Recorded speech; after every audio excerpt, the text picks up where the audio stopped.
Welcome to the Digital Dreaming Off the Ground podcast. It is your host, Oscar Lee. I am joined today by Florida State and 49ers special teams legend, member of the 50th anniversary 49ers modern all-time era team, and obviously Super Bowl 29 champion, three-time NFC Championship game starter, Dexter Carter. Dexter, how you doing today? Hey, I'm good. Yes, sir. Did I hear you say special teams legend? Yes, sir. Okay, all right. Let's get a special teams. It's props, but hey, I was a let even let's say I play in 100 NFL games, and I believe 28 of them. It's about 28 of them at San Francisco that I started, but I did lead the team in rush my rookie year. See, that's kind of like small, but that's the first time I've ever been totally labeled a special teams player. But and even at Florida State, so let's just say, hey, running back / return man. There we go. Running back / return man. There we go. Dexter Carter. Hey, so yeah, no, we were just talking obviously before you got on. Obviously you had a great workout this morning. And obviously, as you know, it's the throwback. Well, the throwback's on today because, as you know, this weekend is going to be the big one, Dallas and San Francisco. An opponent you played three times, throughout your career. So kind of let's just get right into it. What are you looking forward to, and kind of what are you looking for on in Sunday's matchup? Well, the anticipation is through the roof because it reminds us of the ones that I specifically participated in. I played against them more than three times, but the three major times was the 92, 93, and 94 NFC Championship games. And, this has that feeling. And, I just saw Purdy, talking about it in an interview, he's, embracing, that feeling because, he's gonna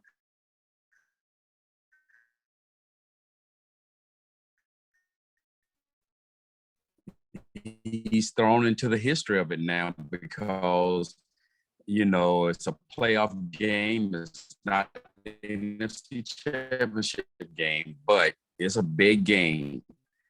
Oh, absolutely. And, you got both teams understanding what the history is and wanting to because that it has. And I think the 49ers are ready to go out there and play well. And I think, in my opinion, they are the better team. So I'm looking forward to it, man. 100%. No, I think, like you said, Purdy's preparation and kind of the anticipation, right? The feeling, the anxiety, the atmosphere, heading into this, right? It really does feel like one of those classic NFC Championship games, between Dallas and San Francisco, during your day, obviously the last time the Niners won a Super Bowl. And I do think Brock Purdy, to your point, right? I mean, he does look poised and, he looks like, that's the most remarkable thing. I mean, last time you're on, we're talking about Purdy, like, just three starts under his belt. We're still kind of see what's going on. Now we're here, this is going to be his seventh start and he's still undefeated, so, I mean, and we also talked obviously last time you're on about Joe and kind of, how, you felt that Joe was obviously the better quarterback than Steve, even though you love Steve, right? Because, you won the Super Bowl with him, but kind of what do you think about Brock? Are there elements of Joe in Brock and just kind of calmness and poise? You know what? I see elements of a few really good quarterbacks, in Purdy. Yeah. One, he's got the perfect coordinator, head coach, offensive guru, calling plays for him because one, usually after a few games when you have a new quarterback in, especially a young one, defensive coordinators around the league only need a few games really to design a defense to shut you down.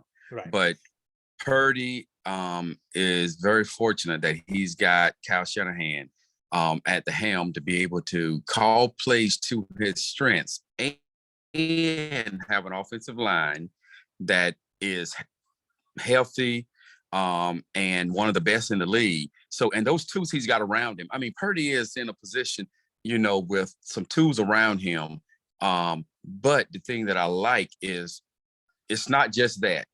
Purdy is an intelligent young man that has I'm not even going to speak on prior to Iowa State, but what he did at Iowa State, I mean, people tend to forget, you know, he was a 4-year starter at a Power 5.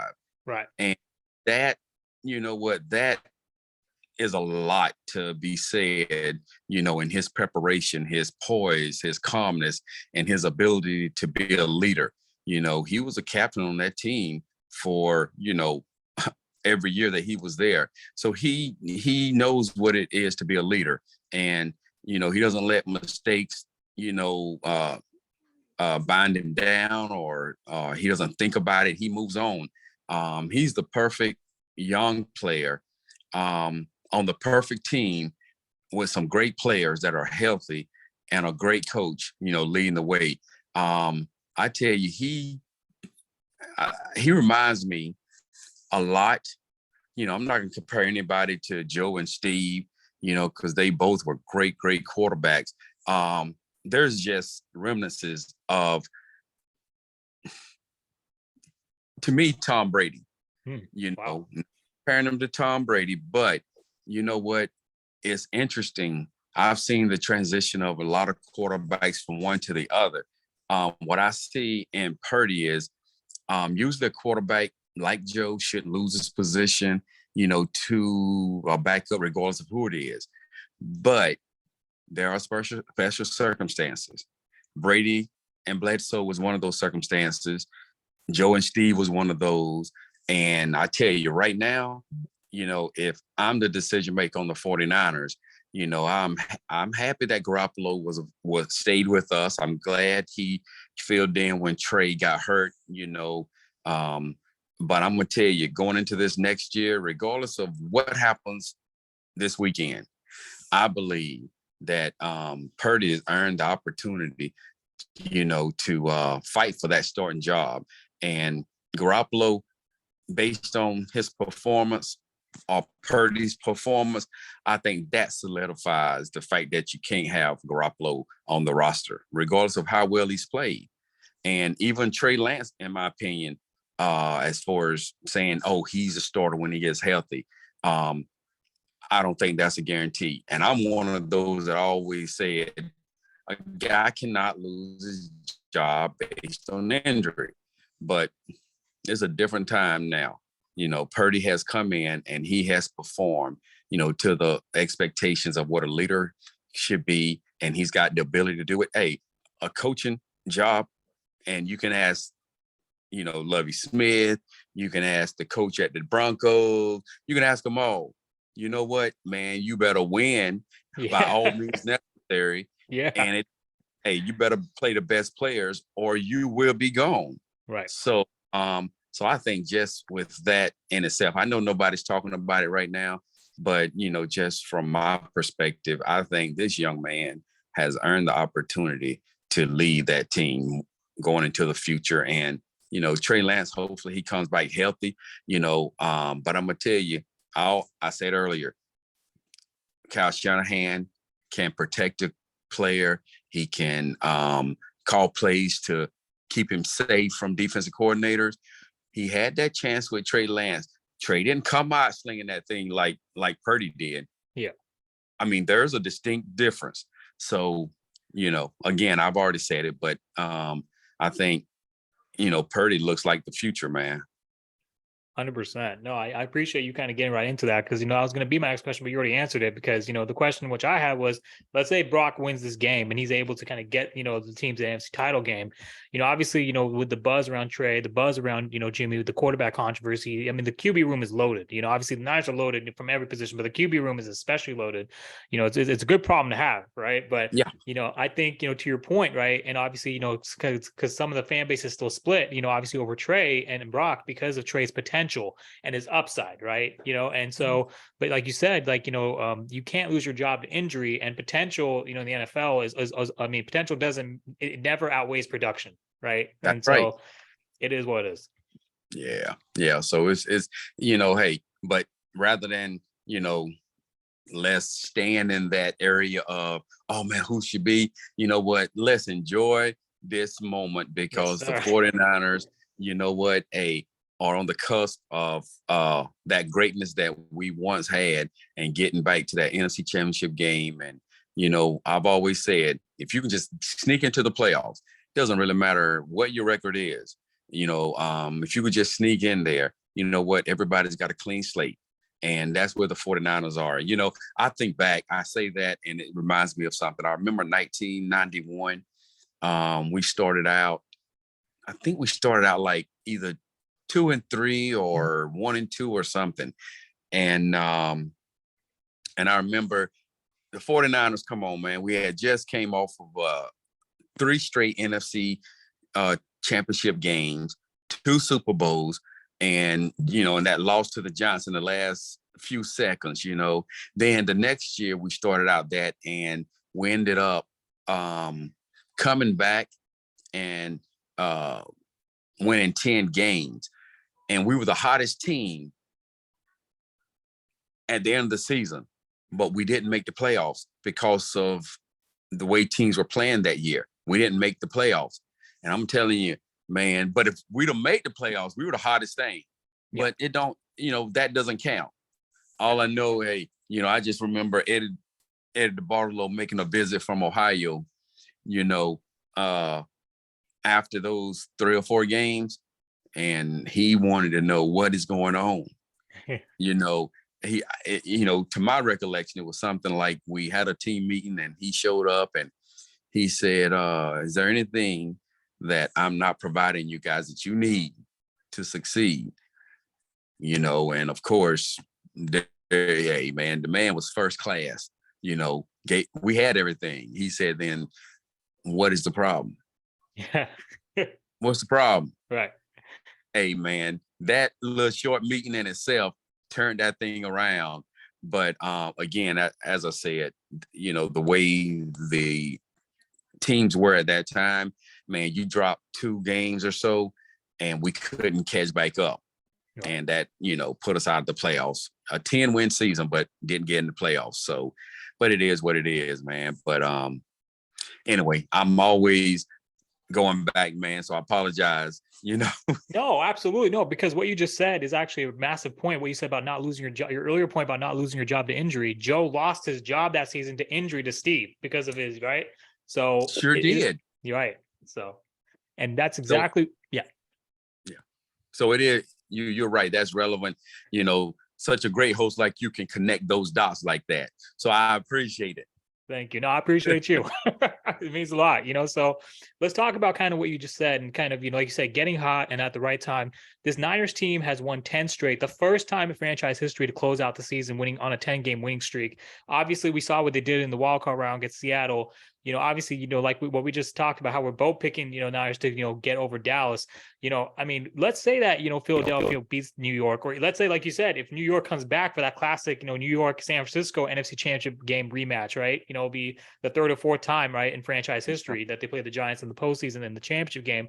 Kind of, what do you think, or how confident do you feel about the Niners' chances to take on or go to Philly, travel Philly, and beat Philly, or, you know, take on the Giants at home?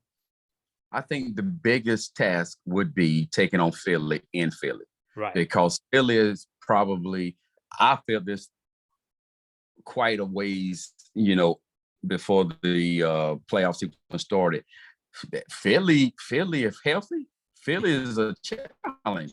Yeah. And, you know, and I know Mahomes is doing this thing, but I'm telling you, I think Jalen Hurts, in my opinion, even though he missed a couple of games, I think he's my MVP. That's just my, you know, Mahomes be MVP every year based on his magic that he creates, you know, but I think just what Hurts did with that team and him coming back even this last game and them needing that game. And he said, I got this, man. Put it on my shoulder. And he came back and did what he did. You know, the team is just like Purdy. That team follows Purdy.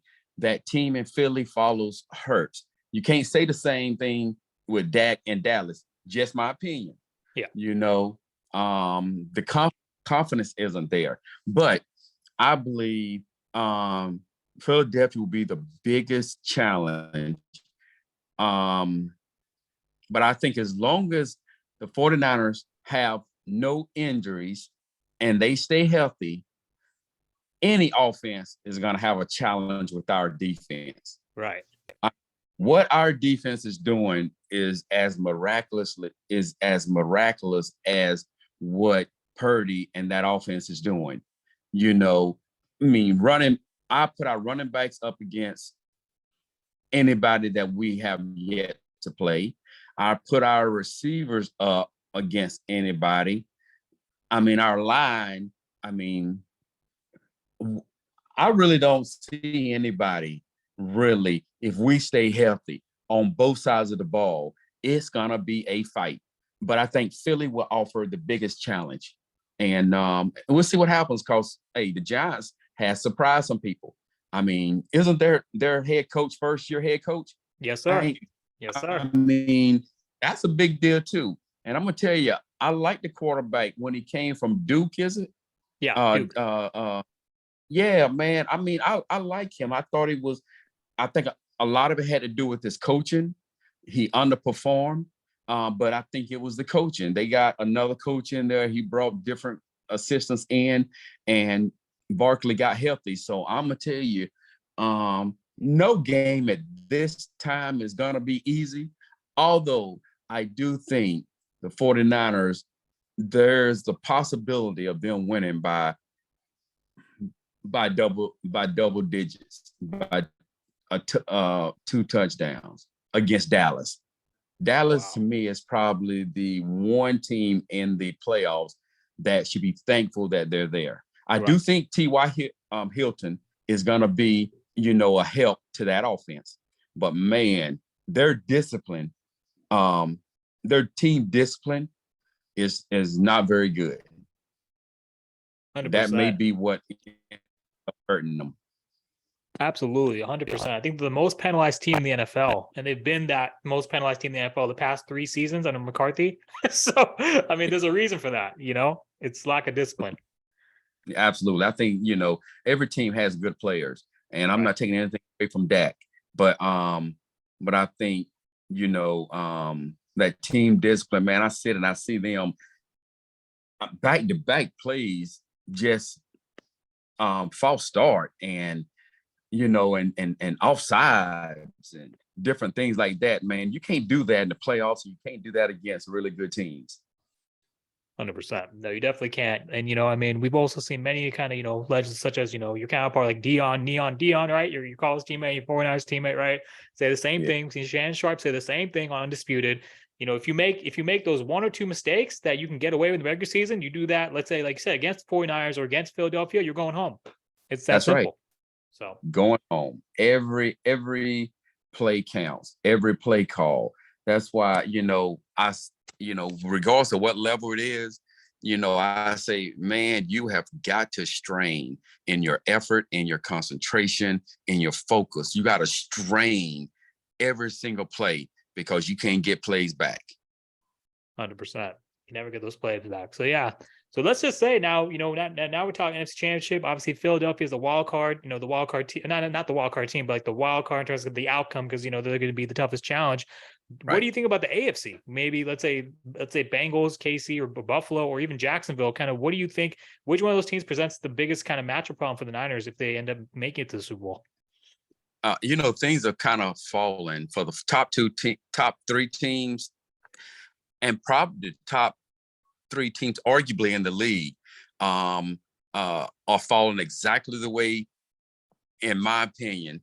I may not be an expert, but what I foresaw at the beginning of the season, top 3 teams, Buffalo, Cincinnati, and the Bills, I mean, could arguably, be the champion. Now, Jacksonville, man, I'm telling you, I really love their coach, man, because in 2 seasons, he came in in 2 seasons and made that change, man. He's just a builder, a creator, a developer of talent, man. What he took, Trevor Lawrence was going to be what he is. we don't know when he was going to be it, but he wasn't his rookie year. But coach came in and gave him the confidence. I think that's one thing, gave him the confidence, and then created the team around him, gave him the tools he needed outside, and, and utilized ATN in the backfield. And that defense, now that's probably where he made the biggest difference in Jacksonville. That defense, bad, man. Ooh, yeah. They're going to give them a chance every single game. I know they had a lot of points scored on them in the first half of last week, but you know what? They held strong in that second half, and they rightened the path. But I think that I could easily see, Cincinnati, Buffalo,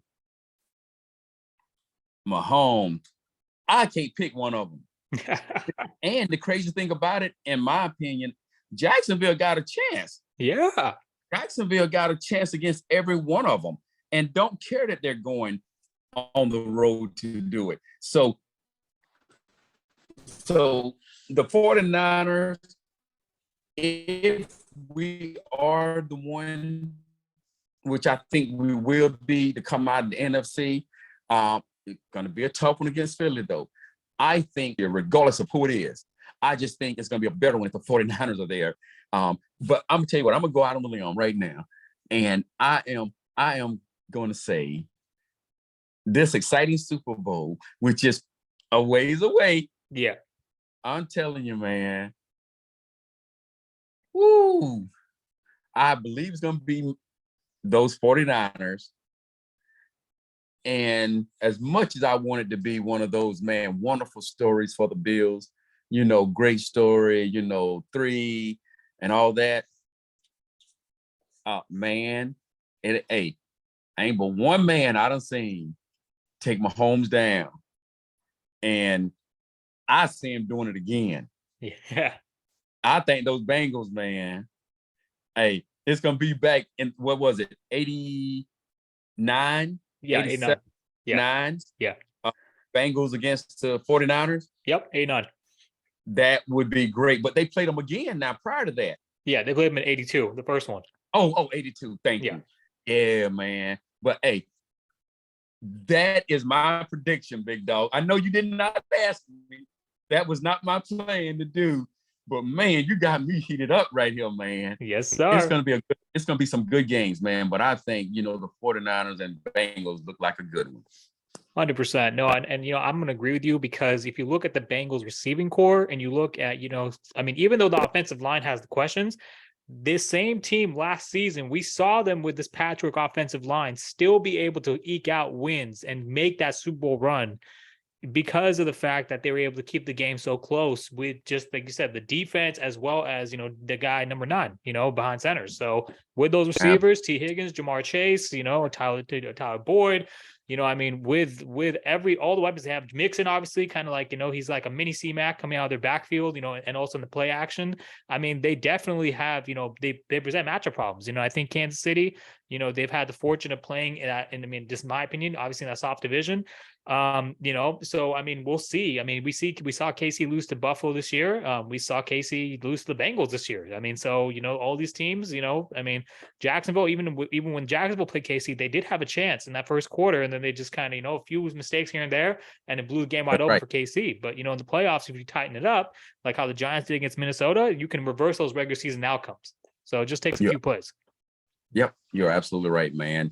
Man, you done excited me about these games now, man. Yes, sir. You're absolutely right. You had some things on the head too, man. How, some things being tight. And 9 with Cincinnati, man, I'm going to tell you, man, he's Joe Cool, and I saw a story on him recently where, because quarterbacks, their quarterback coaches, teach different things to all of them. But, man, I tell you what, for him to be sacked as many times as he does. A story this past weekend on when he came into Ohio State in high school, like most quarterbacks, one hand, getting out of the pocket, one hand, and this and that.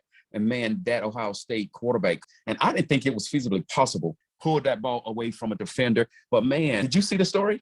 Yeah, I did. I mean, where? Yeah. Yeah. There seems to be a delay. I don't know, but anyway, but yeah, man, he impresses me, man. And going to the Super Bowl last year. Going to the Super Bowl last year, and really, lost 23-20? Yes, sir. I mean, really had a chance and didn't, in my opinion, didn't play well. The offensive line was terrible, in my opinion. Man, if this dude just get protected a little bit, and no other phase of the game falters, man, they could have been defending Super Bowl champions this year. 100%. No, I totally agree with you on that, because like you said, going up against Aaron Donald and Von Miller, and you saw even with, the challenge that they had against, the Rams, who obviously gave the Niners fits in the NFC Championship game, the game prior, 2 weeks prior, it was just like, oh my God, this kid is making plays, with his receivers, and even though he's running for his life behind, outside the pocket broke down, he had to scramble out, obviously, whatever he bootleg, whatever he had to do, just kind of be what's the word? Improvisational, right? With the different type of defensive looks that LA was giving him, he was able to make the most of it. And so, like you said, I totally agree. If he gets some protection, that opens up, a whole hell of a lot of offense for number 9, to make plays. So, like you said, Joe Cool. I'm with you. He's a scary young dude out there. He really is, man. He definitely. I see some. Well, maybe not some, but I see a NFL MVP in his future. I agree. I 100% agree. He can I see definitely an MVP in his future. So, and actually, you accidentally said something which now segues into outside the NFL, college football. Georgia went on and beat TCU. That beatdown. What did you think about that? Obviously, because you're out in Georgia, Georgia native. What did you think about that? Yeah, I'm about an hour and a half away from University of Georgia. Yeah. And I thought TCU earned it. I debated with my 16-year-old, prior to who should be in, who shouldn't. But you know what? They earned their right. They earned their way in. A lot of people have saying, man, they shouldn't have let TCU in. You see what kind of game you gave them, and they just got blew out. I think they deserve to be there. But dang, would it have been a better game between Georgia and Ohio State? And no, I'm sorry. Ohio State should have beat Georgia, by the way. Yeah. In my opinion, Georgia should have never been there. But since they were there, they just seem to be a little, you saw the difference in the way the team is developed. I really like TCU. A lot of people fail to realize they have like 11,000 students because they're a private institution, but they still got that oil money. So they got the same great facilities that every other Texas A&M and all these may not be as good as Texas A&M, but they still got that oil money. Yeah. But and they get good players, but man, it was such a discrepancy in talent, man, on that field. I'm glad they're moving it to 12 games in a couple of years, because TCU, if they're not good enough, they're going to get filtered out in those earlier games. Yeah. It gives, if you're looking at current teams now, it'll give the Florida State, a chance to get in there. Of course, the Ohio States. But if Cincinnati becomes as good as they were a couple of years ago, it gives them a chance to get in. And again, they'll get filtered out. So having that 12 playoff system, would be good in general. But Georgia just was way better than, TCU. I hate to say it, but it was an ugly game.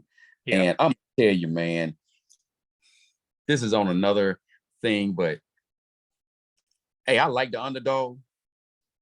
And I don't know if you saw the parade where Stetson Bennett kind of shunned a reporter. Oh, yeah, I saw that.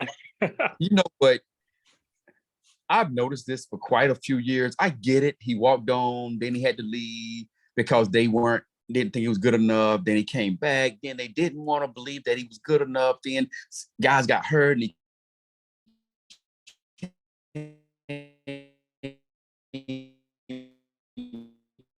in. But man, he is. I mean, now he'll never have to pay for a meal again in his life in Georgia. Right. And his family never, and it's just being real, his family ain't gonna never have to worry about a thing. One, because he's smart, intelligent, if he never plays ball, he's gonna be fine working. But man, he's one that got that chip on his shoulder, and most of us do.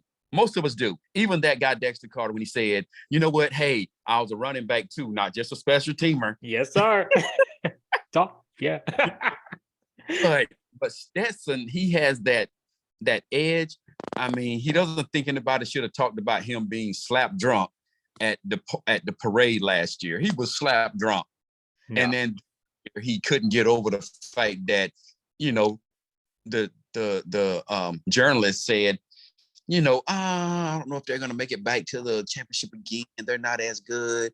I mean, he man. But anyway, that's another story for another day. He'll probably say it, and I'm probably never gonna meet him anyway. But he'll probably never like me, and who cares? Even though we grew up 30 minutes, maybe 20 minutes apart in South Georgia. I was from Baxter, Georgia. He was from Blackshear, Georgia. But yeah, man. But I forgot the exact reason why you brought up, that particular game. But nonetheless, that's my take on it. 100%. No, I mean, the reason why I brought up is actually a segue to the next topic, which is kind of because what we didn't address last time was your coaching career after your playing career wrapped up, right? And you were able to coach at your alma mater at Florida State under the great Bobby Bowden in his the couple seasons before he hung it up. And we're going to get into obviously the next regime and kind of your personal thoughts about that. Yeah, so let's talk about it. So talk to me about kind of how that process was for you, and then getting there. Hey,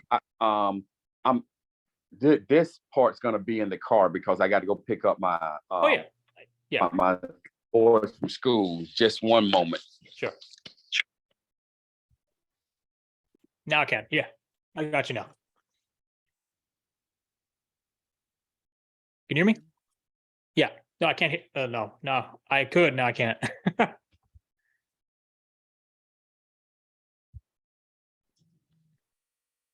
All righty. So where we left off was basically talking about Dexter's college coaching career with Florida State and obviously the great Bobby Bowden. So Dexter, let me ask you, when you finished playing, how was that process first joining Florida State, and kind of what was it like for you kind of getting your first ever Division I kind of coaching exposure?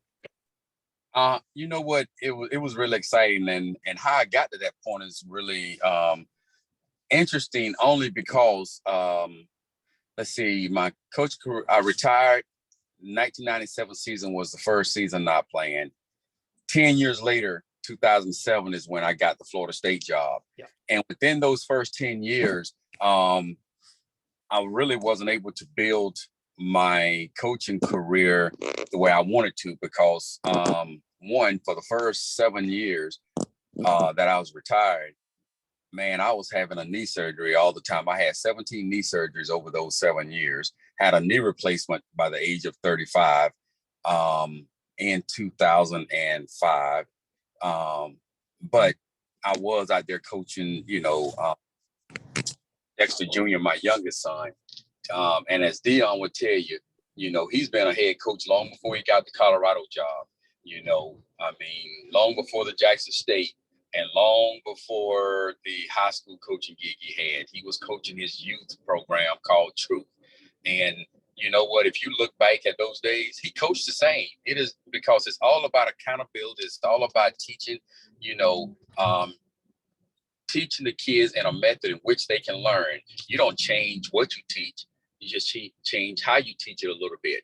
And that's what I was doing. I was coaching, so my coaching ability was developing.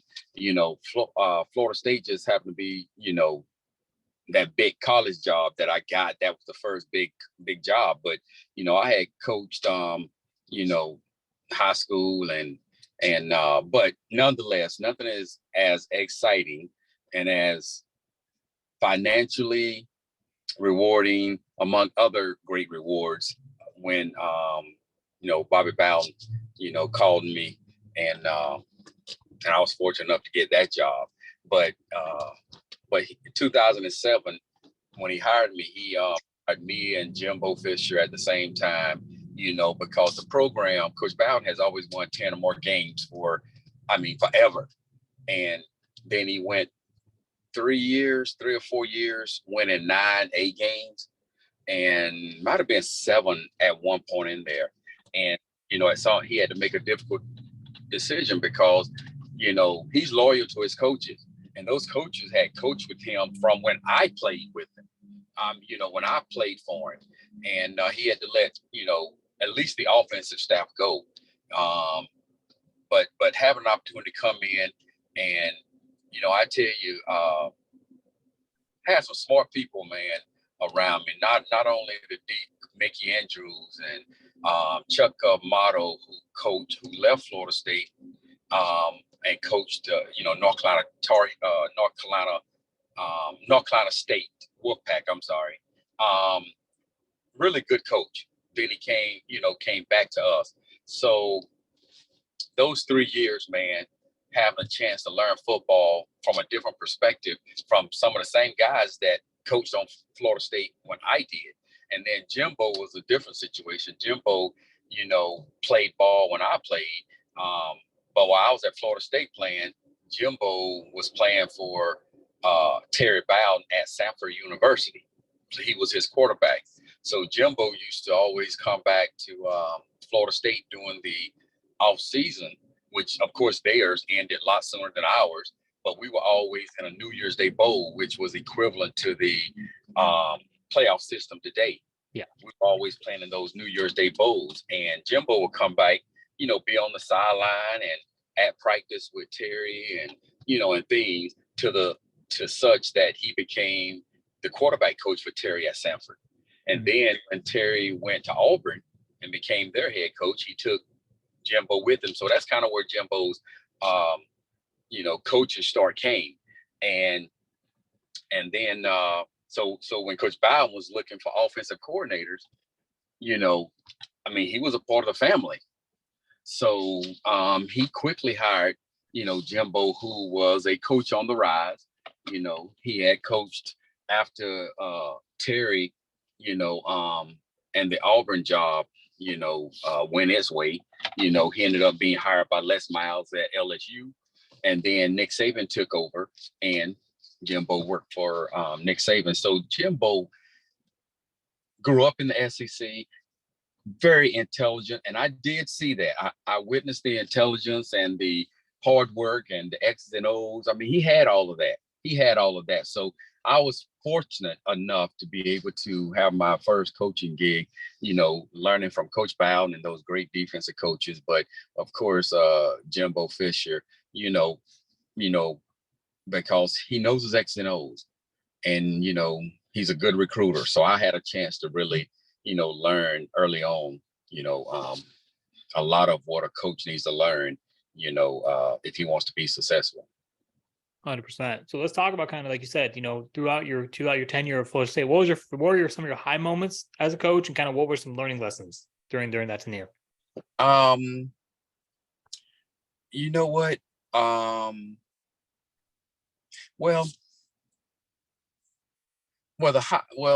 high moment was one, we were brought in to, change the culture a little bit, because the winning wasn't what it once was.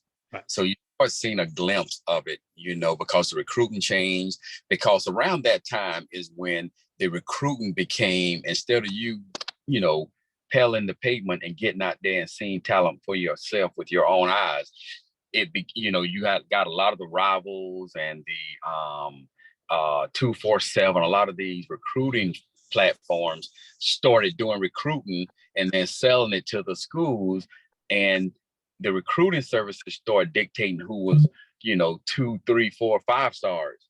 So a lot of coaches fell into the pigeonhole of not recruiting, but looking at those picked 5, 4, and 5 stars, and that's who they were bringing into their campus.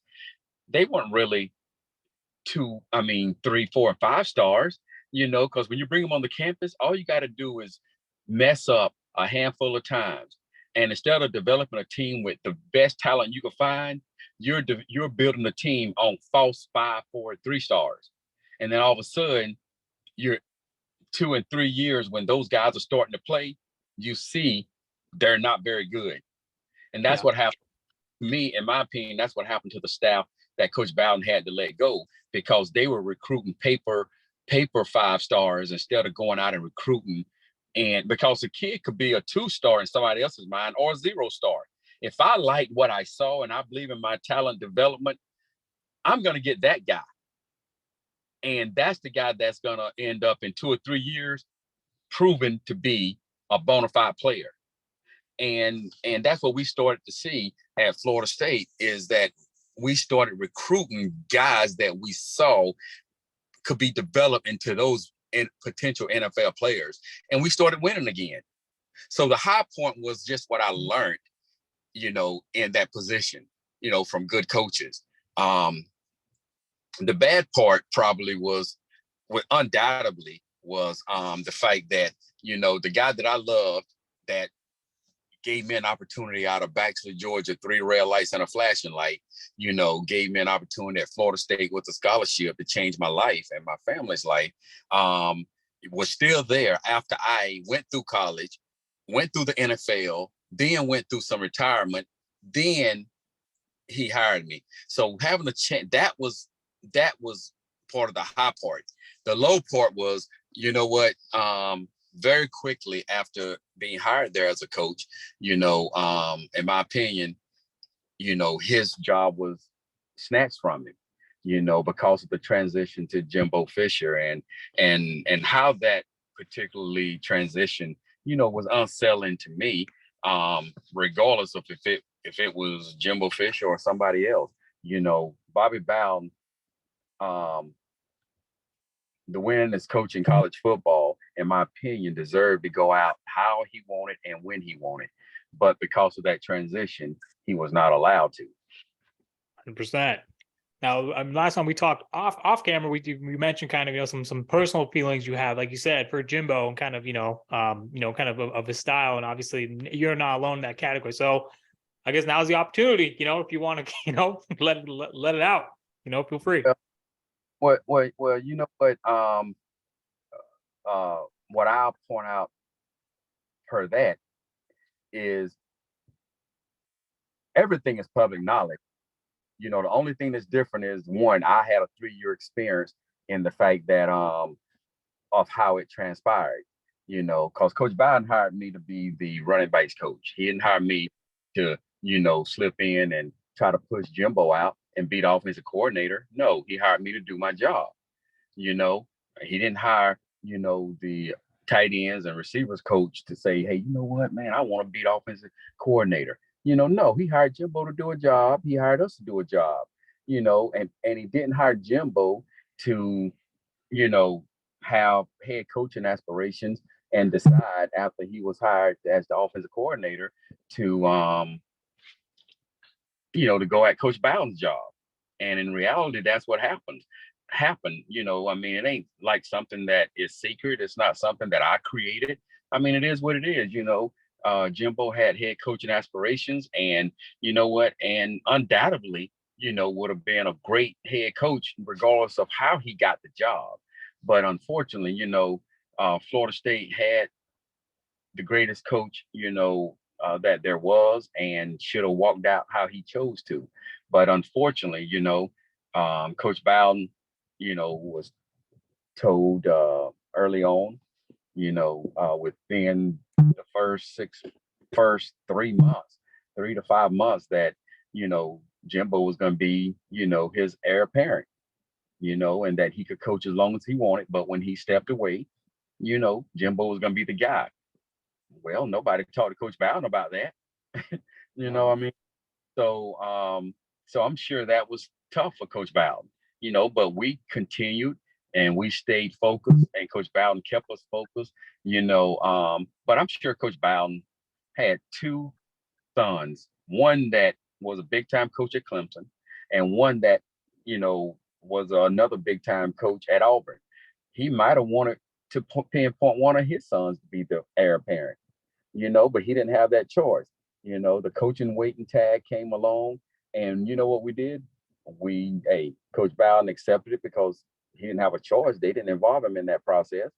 And then, we went on, we continued to work. We went on to try to build that, first year team. And within another few months before the first season ended, I guess, Jimbo must have been a little impatient and didn't want to wait to whenever Coach Bowden decided he wanted to retire to be the guy. So, I'm sure there was some talking behind the scenes because, they came back to Coach Bowden and said, Coach, I know what we told you. You're going to be, you can coach as long as you want, but Jimbo's the coach in waiting. It went from that in a very short period of time to us having a press conference, team meeting, everything saying that, Jimbo in 3 seasons was going to be the head coach, and Coach Bowden at that point was not going to have a choice, that he was going to have to step away and retire. Now, being a former player, now come on,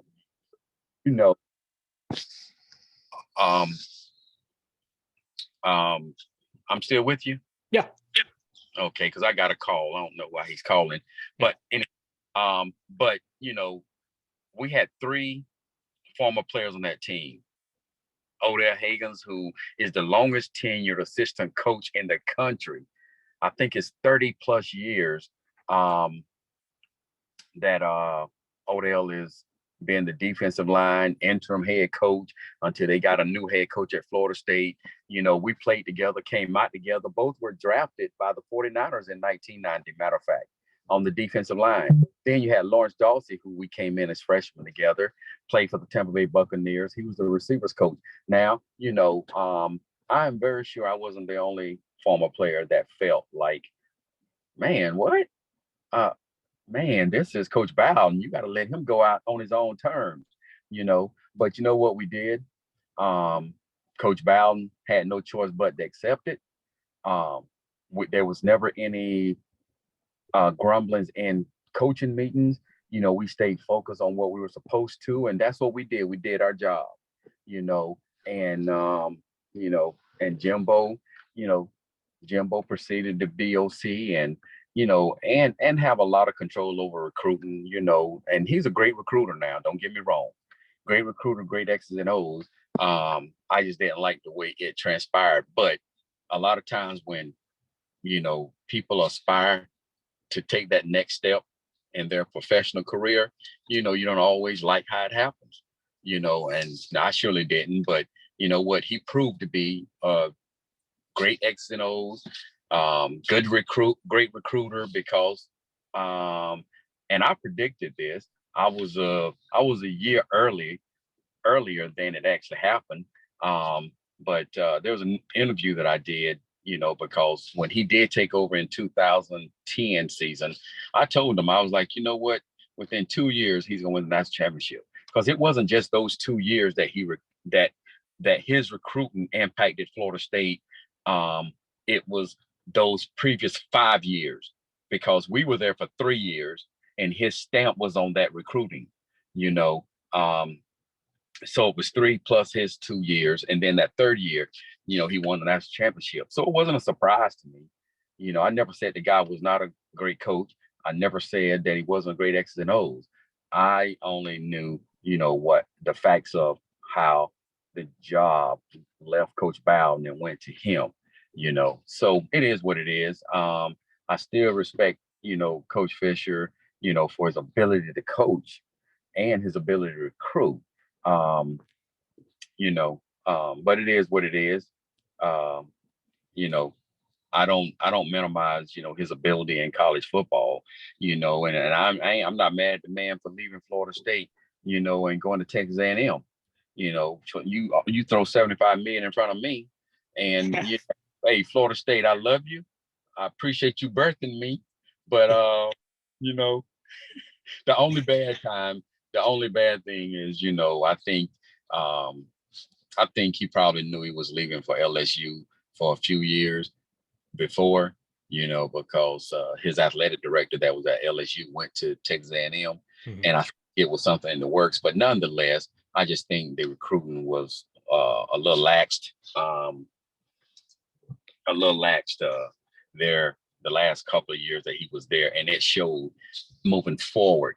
Because you remember I told you you can have a good recruiting class, and if you're losing, it don't show until a few years later. And then if you're winning, it sustains it.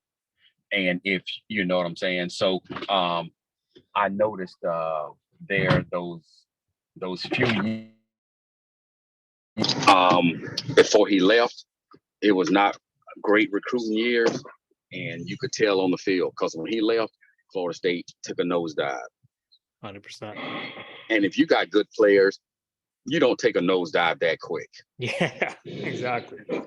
It's predicated on the talent that was coming in a few years before that. 100%.